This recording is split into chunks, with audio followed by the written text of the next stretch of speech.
Vamos, Marcos capítulo 9.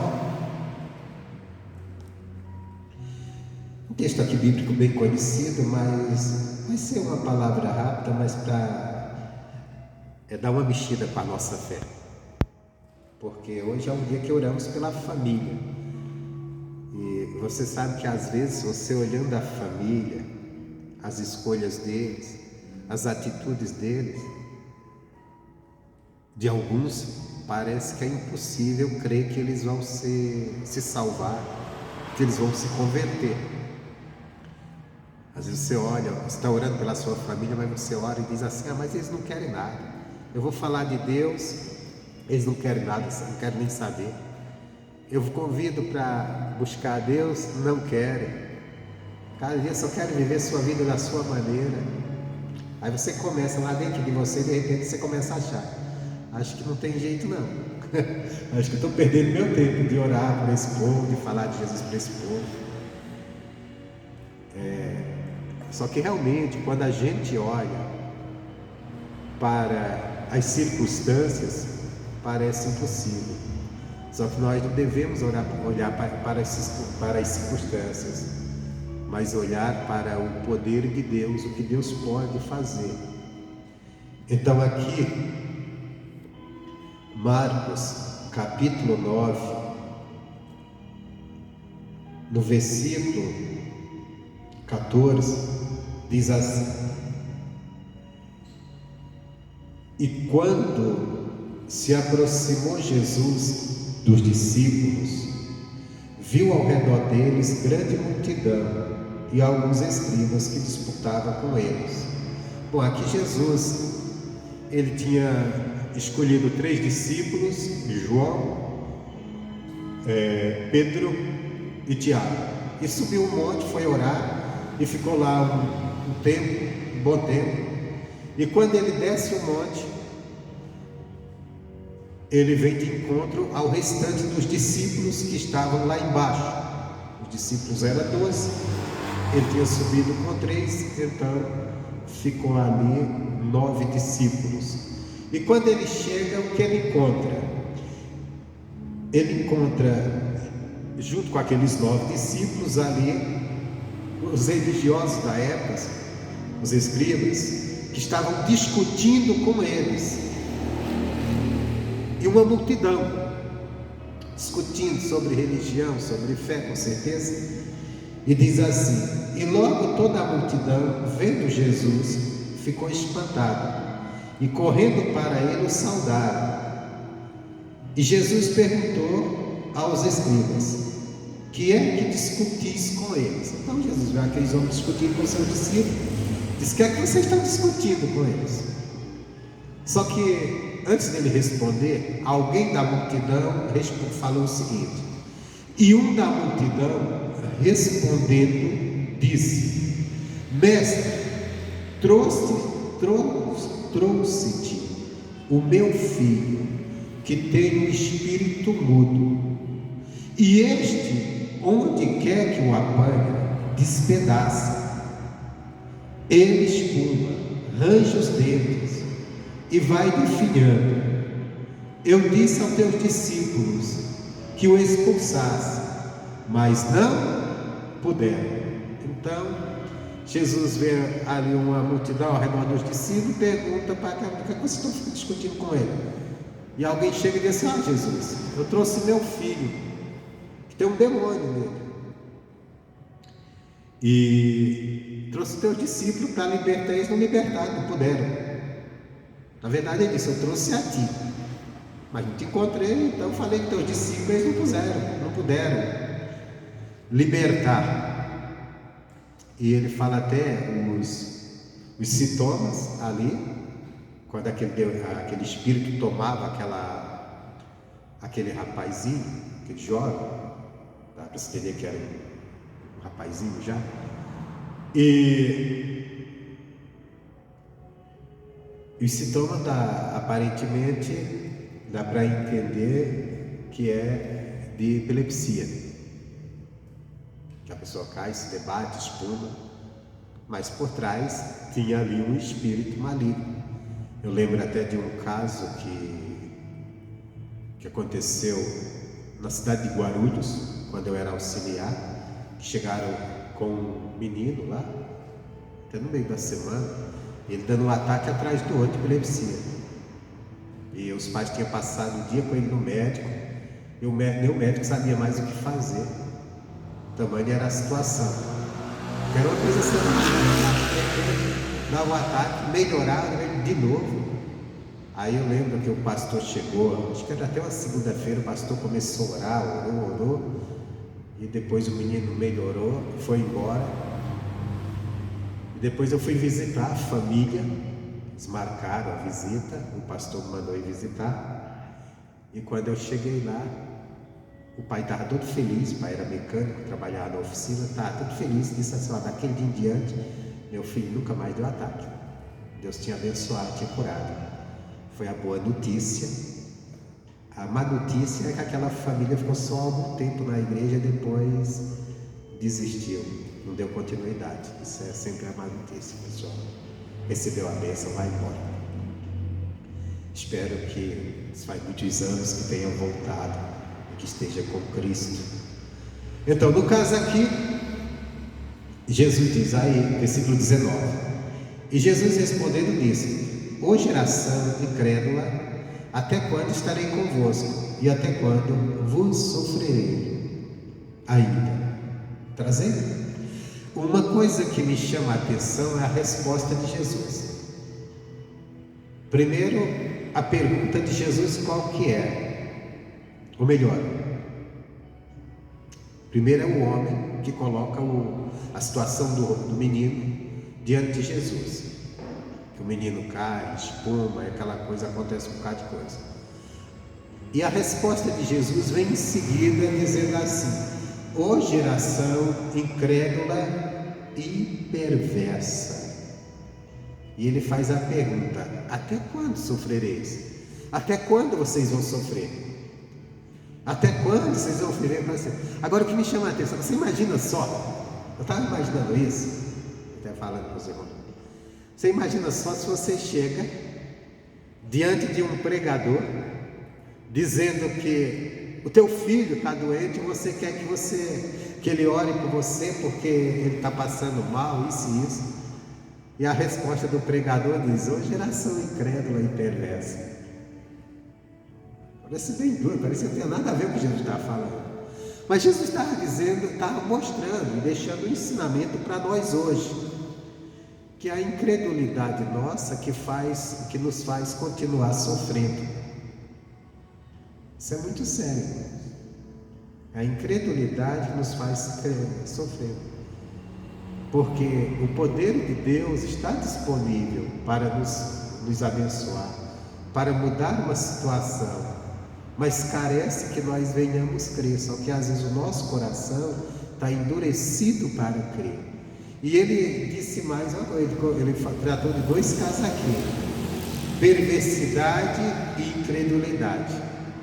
Ele disse: sua geração. E ele juntou todo mundo ali vamos dizer assim, no mesmo grupo. Ô geração incrédula e perversa. E ele pergunta: até quando vocês vão sofrer? Até quando sofrereis? Então o que estava trazendo sofrimento? Perversidade e incredulidade.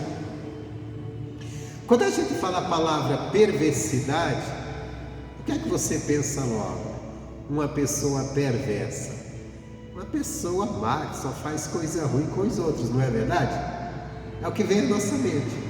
Só que quando Jesus fala perverso, ou algumas vezes na Bíblia, quando trata do homem perverso, às vezes trata até do coração do homem que é perverso, às vezes o perverso para Deus é uma boa pessoa para a sociedade. Que isso, pastor? Como uma pessoa boa, uma pessoa que nós olhamos e dizemos: fulano é gente boa, pode Deus olhar e dizer: não, ele é perverso. Que a perversidade, a maior perversidade que a pessoa comete é de não querer dar atenção à palavra de Deus. E a incredulidade, ela vem através de quê? de nós não darmos a devida atenção à palavra de Deus. O nosso coração se perverse e não dá atenção e não dá crédito. É isso que Jesus estava dizendo. Porque Jesus chama esse povo aqui de perverso. Ele não estava falando com um povo que chegou diante dele cometendo pecado. Ele falou de alguém que chegou diante dele pedindo ajuda. Ajuda. O cara não chegou fazendo, esse homem está aqui porque fez coisa errada. Por exemplo, essa palavra perverso, onde que deveria cair mais? Quando levaram a Jesus uma mulher que foi flagrada em adultério.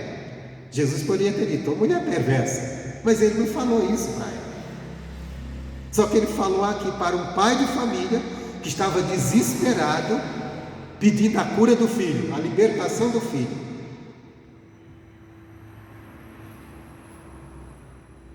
Mas qual foi a perversidade que Jesus encontrou naquela geração? E talvez aquele jogou até o discípulo junto, que era a falta de se envolver com Deus, de se render a Deus, de buscar aprender de Deus, de às vezes estar dando tanta atenção às coisas do mundo, às coisas que o mundo ensina, e não está dando atenção nenhuma à palavra de Deus. Isso faz com que o nosso coração ele seja perverso diante de Deus, quer dizer, é um coração que olha para Deus fechado, duro de crer nas coisas de Deus, que em todo tempo chama Deus de mentiroso. Porque, por exemplo, nós conhecemos a palavra de Deus. Deus diz, eu sou o Deus que te cura. Está escrito na palavra de Deus. Salmo 103 diz que Deus é aquele que perdoa todos os nossos pecados e cura todas as nossas enfermidades. Eu vou me tomar como exemplo. Quantas as vezes eu não já repeti essa palavra? Quantas as vezes eu não já li que Deus é o Deus que cura todas as nossas enfermidades? Só que o meu coração muitas das vezes é perverso para crer na palavra de Deus, chama Deus de mentiroso. Não sai a palavra da minha boca, mas aí vem a doença sobre mim, eu saio desesperado buscando um médico, porque eu não creio que Deus vai me curar. Quer dizer, meu coração está sendo perverso, não está acreditando no que Deus está falando, está chamando ele de mentiroso, porque ele está dizendo, eu sou o Deus que te cura, eu sou o Deus que cura todas as tuas enfermidades. Coração incrédulo. E por isso, muitas das vezes nós continuamos sofrendo, porque o nosso coração acredita nas mentiras dos homens. Há poucos dias nós tivemos as eleições, nós vimos mentira de todos os lados e as pessoas acreditando nas mentiras de cada lado. A gente sabe que tinha muita mentira, mas muita demais, e continua tendo. E as pessoas até brigam por isso, tem gente que arrumou confusão até com a família por causa disso, porque ele fala que aquele cara fala a verdade, e não acredita na verdade de Deus. Então por isso, o pecado, isso aqui quando o pecado entrou no mundo, ele transformou o coração do homem. Quando Deus criou o homem, ele criou um ser puro, ele soprou o sopro dele, da vida dele no homem. Mas quando o homem desobedeceu, aquela natureza divina de Deus sai, e quem toma lugar no coração do homem? O pecado, a natureza pecaminosa. Por isso que Jesus está dizendo geração perversa, porque o nosso coração, sem a palavra de Deus, sem dar crédito à palavra de Deus, ele está sujeito à perversidade do pecado que governa o mundo. E por isso que ele às vezes é tão duro para crer. A incredulidade domina, e às vezes até a gente já sabendo da palavra de Deus, a gente continua sofrendo. E Jesus diz, até quando sofrereis? Até quando vocês vão sofrer, gente?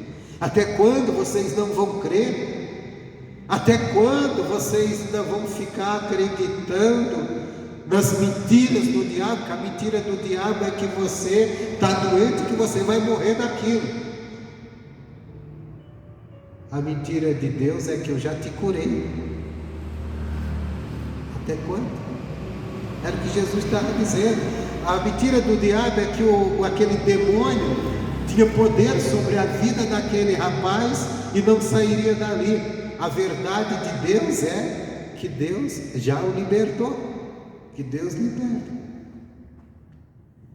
Aí ele diz assim: ô geração incrédula, perversa, ô geração incrédula, até quando estarei convosco? Até quando sofrerei ainda trazer?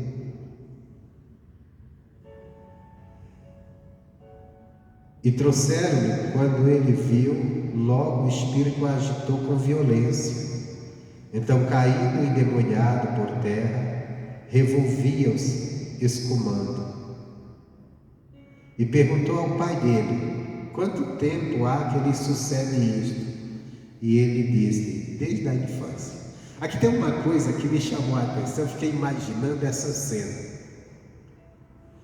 A gente, quando algo acontece com alguém, qual a atitude que a gente faz? Correr direto para socorrer, correr direto para dar atenção. Isso é normal. Você imagina se chega uma pessoa aqui agora e de repente manifesta um demônio. O natural meu é descer aqui do altar e já ir atender. Jesus fez totalmente diferente.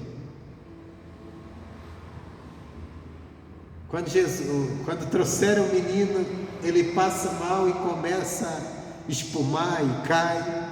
E Jesus olha assim, olha para o pai e diz assim: há quanto tempo acontece isso? Na maior tranquilidade. Mas por que essa tranquilidade toda? Porque Jesus em todo tempo está ligado com o Pai e Ele sabe a hora certa de agir e o que precisa. O que às vezes nós não sabemos, nós ficamos afobados. Nós chegamos diante do problema e desesperamos e corremos para resolver de qualquer maneira. E não precisava disso. Precisa de tranquilidade. Espera aí, está tudo sob controle. Como está controle? Ele está debatendo, ele está caído, está espumando. Não, está sob controle. O poder de Deus está comigo, vou usar. Aí Jesus pergunta, e muitas vezes aí o pai responde e disse desde a infância, e muitas vezes o tem lançado no fogo e na água para o destruir. Mas se tu podes fazer alguma coisa, tem compaixão de nós e ajuda-nos. Aqui tem uma coisa que me chama muita atenção. Quando você não está crendo, a primeira coisa é você apelar para a compaixão de Deus. Foi o que esse homem fez. E quantas vezes nossa oração não é isso? Ai Deus, eu não aguento mais essa situação. Aí a gente fala assim: Deus, tem misericórdia, tem compaixão, ajuda. Não é verdade? Isso prova o quanto nós não estamos crendo. Por quê? Porque Jesus disse: eis que eu vos dou poder para pisar de serpentes e escorpiões e toda a força do inimigo, e o mal não vos causará dano algum. Até nisso eu te dei autoridade. Eu vou investir em vocês de autoridade. Ele também disse: os que crerem em meu nome expulsarão o demônio. Então, se eu creio e eu sei que aquela obra ali é uma obra do demônio, e Jesus me deu essa autoridade, e eu creio que eu estou debaixo da autoridade dele, qual seria o natural? Eu pedir a Deus que resolvesse aquilo ali, ou dizer assim: não, Deus já me deu a autoridade, eu vou resolver. Eu vou resolver. Deus já me deu a autoridade, eu posso fazer isso. Mas aí eu não creio nessa palavra, não creio nessa autoridade, Aí eu falo assim: ó Deus, o Senhor pode fazer alguma coisa? Se compadece, tem misericórdia, ajuda. É um ponto, está mostrando que a pessoa está crendo. Lembra de Pedro? O que aconteceu com Pedro? Pedro viu Jesus andando sobre as águas. E Pedro chegou e disse assim: é tu mesmo, Senhor? Eu disse: sou eu. Então, se for o Senhor, manda-me que eu vou ter contigo. Estava cheio de fé, né? E Jesus disse: vem. E Pedro fez o quê? Foi, começou a andar. Cheio de fé, usando o poder de Deus. Só que de repente Pedro ele começou a olhar a tempestade, o vento forte, e ele começou também a olhar o que ele estava fazendo era uma coisa fora da lógica humana. Ele estava indo contra a lei natural das coisas. Não pode andar por cima de água.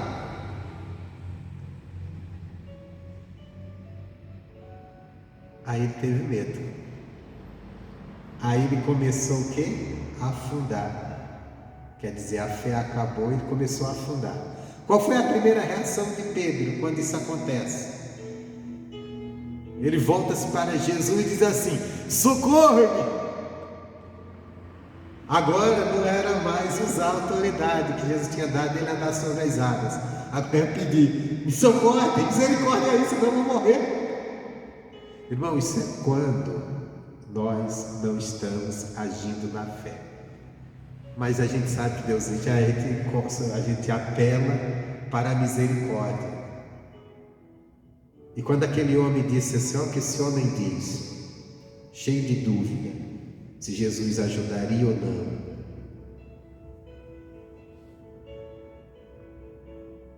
Que ele diz assim, versículo 22: e muitas vezes tem lançado no fogo e na água para o destruir, que é a ação do diabo na vida daquele menino. Aí ele diz: mas se tu podes fazer alguma coisa, olha a dúvida aqui, mas se tu podes fazer, quer dizer, não acredito que o Senhor possa, não tenho certeza que o Senhor possa não, mas se o Senhor pode fazer, aí ele diz: tem compaixão de nós e ajuda-nos. Às vezes nós estamos assim com Deus: Deus, eu não aguento nessa situação, Jesus, se o Senhor pode fazer alguma coisa, me socorre, tem misericórdia de mim. Isso não é uma atitude de quem está firmado na fé, naquilo que a palavra diz. Aí qual é a resposta de Jesus? E Jesus disse: se tu podes crer, tudo é possível ao que crê. Você pode crer? Você pode crer que sua família vai ser salva? Você pode crer que a oração que você vai fazer hoje pela pessoa da sua casa vai fruir efeito da parte de Deus? Se você pode crer, vai acontecer. A questão não é o que Deus pode fazer, porque Ele pode todas as coisas. Em outra parte, Jesus falando de Deus, quando os discípulos falaram assim: mas como? Quem será salvo? Se é tão impossível. No capítulo 10, aqui mesmo em Marcos, no capítulo 10, porque Jesus falou da dificuldade do rico ser salvo, e os discípulos disseram: mas quem pode ser? Então quem pode ser rico? Quem pode se salvar assim? Isso é tão difícil. Porque Jesus tinha falado para eles o seguinte, Jesus disse assim, e os discípulos se admiraram destas suas palavras, mas Jesus tornando a falar disso: filhos, quão difícil é para os que confiam nas riquezas, não é quem tem riqueza, é quem confia nela, entrar no reino de Deus. É mais fácil passar um camelo pelo fundo de uma agulha do que entrar um rico no reino dos céus, por causa da confiança na riqueza e não em Deus. Aí os discípulos ficam admirados, diz, e eles se admiraram ainda mais, dizendo entre si: Eles não perguntaram a Jesus, só entre si. Aí se perguntaram, então quem poderá salvar-se? A pergunta dos discípulos. Aí Jesus faz assim. Jesus, porém, olhando para eles, disse: para os homens é impossível. Então quer dizer, para um homem, presta atenção, gente, isso é muito sério. Para uma pessoa é muito impossível ela ser salva. Para ela. Para uma pessoa é muito possível. Por quê? Porque o ser humano é muito apegado a esse mundo. A confiança dele é nesse mundo. E um apego demais com as coisas. Aí ele diz: mas não para Deus, porque para Deus todas as coisas são possíveis. Para Deus tudo é possível. Então Deus pode fazer todas as coisas. Então a questão não é o que Deus pode fazer por mim, não é o que Deus pode fazer pela minha família. A questão é: eu posso crer que Deus pode fazer? Voltando à resposta de Jesus para aquele homem, do versículo 23, agora Marcos 9, 23. Se tu podes crer, tudo é possível ao que crê. Então, nunca fique preocupado, não tenha esse cuidado, essa preocupação do que Deus pode fazer ou não pela tua casa, pela tua família. Porque para Ele tudo é possível, Ele pode fazer qualquer coisa. Agora a questão é você cuidar do seu coração. Para tirar do seu coração a incredulidade. Porque a única coisa que pode impedir de Deus agir na salvação da tua casa, da tua família, ou numa cura, ou qualquer milagre que você esteja buscando, é você mesmo. Não é ninguém, é você mesmo. Se tu podes crer, tudo é possível ao que crê. Então por isso nós devemos cuidar. A primeira coisa que nós devemos entender, que o nosso coração, se ele não for tratado pela palavra de Deus, ele é perverso, ele é incrédulo. Porque o pecado tornou isso. A natureza pecaminosa tornou isso. Esse mundo em que nós nascemos e crescemos nele, nos ensinou isso. Os conceitos dos homens nos ensinam isso. As lógicas dos homens nos ensinam isso. A ciência, com todos os seus avanços, nos ensina isso. Que a ciência nos leva à lógica, ao que é lógico.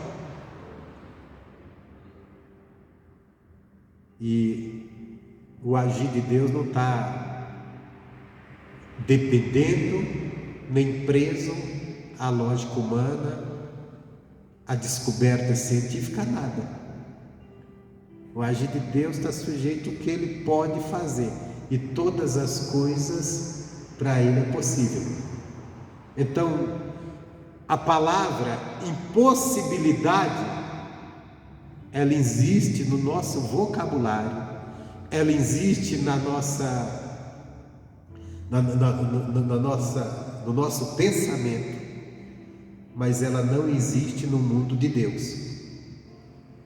Ela não existe para Deus. Não existe impossibilidade, essa palavra nos céus. Não existe impossível para Deus. Isso é coisa para os homens, para Deus não. A ciência cresceu, fez grandes descobertas, e apesar de tanta descoberta, de tantas coisas que a ciência descobriu e fez, mas ainda existe a palavra impossível para a ciência. Para Deus não. Então, a questão está: será que eu consigo crer que Deus pode fazer? Porque Ele pode, mas Ele age através da minha fé. Então eu tenho que estar preocupado é o que eu posso fazer, porque o que Deus pode fazer, Ele pode todas as coisas. E o que eu posso fazer não é o que eu posso fazer fisicamente, não é o que eu posso fazer numa ação, é o que eu posso fazer no sentido de crer. Se eu puder crer que Deus vai me abençoar, que Deus vai salvar minha família, que Deus vai curar a pessoa doente da minha família, que Deus vai mudar a minha vida, seja ela financeira, espiritual, se eu puder crer, é possível. É possível. Aquilo que eu olho e digo, nossa, isso é impossível. Se eu crer que Deus pode fazer na minha vida, que Deus pode mudar aquilo, torna-se possível. Então a única possibilidade, a grande possibilidade que você tem de ser abençoado é crer. A grande impossibilidade que tem de Deus não cumprir a palavra dele na tua vida é você não crer. Se tu podes crer, tudo é possível ao que crê. Amém, Jesus? Isso está para aquele homem que estava lutando pelo seu filho e culpando os discípulos, mas o problema estava nele, porque ele levou o filho até Jesus para ser curado, levou até os discípulos, mas ele não cria, porque ele chegou diante de Jesus e disse: se tu podes fazer alguma coisa, tem compaixão, faz. Então, se tu podes, ele tinha dúvida, vou levar, de repente ele pode. Aí Jesus disse: ó, se tu podes crer, é possível. Diferente daquele homem que deixou o criado dele, o serviçal dele, doente, e chegou até Jesus e disse assim: olha, basta uma palavra tua e o meu criado será sarado. Esse foi com convicção. E Jesus disse: não, então pode voltar, eu não vou nem na tua casa, que ele já está curado. E foi curado. E Jesus ficou admirado com aquela fé. Ele foi pedir com confiança. Como aquela mulher que foi até Jesus também, ela tinha fluxo de sangue, e ela disse: se tão somente eu tocar as vestes dele, eu serei curado. Ela tocou e foi curada. E Jesus falou para ela: a tua fé te salvou. Agora esse homem foi até Jesus, mas ele não foi crendo. Às vezes muitas das vezes que nós vamos até Deus em oração, buscar a bênção de Deus e não recebemos. Por quê? Porque chegamos sem crer. Chegamos para ver se acontece alguma coisa. Tem gente até que diz, né? Ah, está uma luta tão grande, quer saber, eu vou na igreja para ver se muda essa luta. Para ver se muda. Então aqui já tem uma confissão de que eu não acredito, mas de repente pode mudar. Diferente daquela mulher que disse: se eu tão somente tocar, eu vou ser curado. Isso era uma fé verdadeira. E foi. E esse homem precisou Jesus falar com ele, lidar com essa incredulidade que estava nele, porque depois ele chega e até chorando, ele pede para Jesus, diz assim: ah, então me ajuda na minha incredulidade. E aí Jesus curou o filho dele. Bom, essa era a palavra que eu tinha nessa noite. Você pode continuar lendo. Nós vamos orar agora pela família e espero que você tenha entendido a